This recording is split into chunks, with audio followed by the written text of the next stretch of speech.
Welcome to my talk on creativity in higher education, skills for the future. The need for increased creativity in education is currently being proposed in much innovative thinking on higher education. Today's students are the most technologically connected in history. Technology is shaping modern relationships. Conversation is being sacrificed for connection. There is an aggressive, almost fearful avoidance of the capacity for solitude, and technology is a willing accomplice. We are collectively being lulled to sleep. The antidote is to build greater self-awareness. The need for an education through the arts has never been greater. The teaching example of the experimental Black Mountain College of North Carolina from the 1930s to the 1950s is once again relevant, with its dedication to educational and artistic experimentation, including cross-disciplinary collaboration and the fostering of individuality. Illiteracy in the arts damages a society as significantly as illiteracy of the written word. If the goal of college-level general education is to prepare students for productive civic, personal, and professional lives, then few things could be more crucial than the cultivation of creative thinking.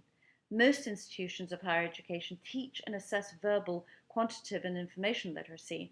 However, little attention is devoted to creative literacy. In a world in which entire industries can disappear overnight and highly trained workers are made redundant by new technology and outsourcing, creative literacy is not merely a helpful addition to a well-rounded curriculum, it is essential for employment in fields of the future. Daniel Pink, author of A Whole New Mind and Drive, has been at the forefront of a movement that promotes the importance of an arts education in forming a well-rounded, competitive job force. He argues that right brain qualities, empathy, inventiveness, and creative thinking are more valuable to society. Sir Ken Robinson, author of Creative Schools, Out of Our Minds, and The Element, claims that schools kill creativity and asserts that creativity now is as important in education as literacy.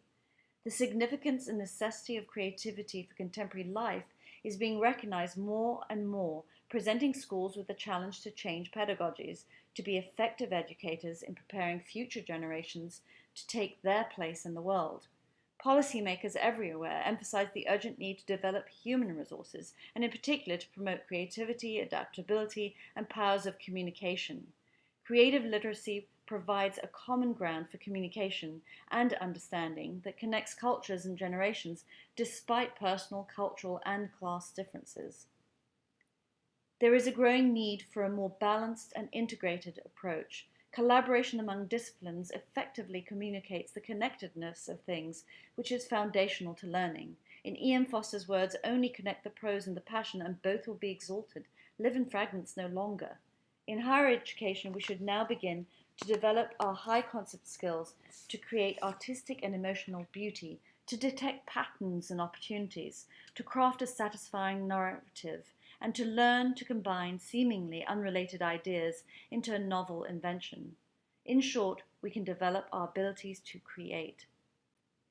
Inspiration for a strong creative pedagogical approach stems from the teaching methodology advocated at the Experimental Liberal Arts College, Black Mountain College of North Carolina, from 1933 to 56. What distinguished Black Mountain College was the level to which the arts were elevated and the idea of using creative experiences to enhance all areas of academic interest. Every student experienced the arts, whether an aspiring artist or biologist.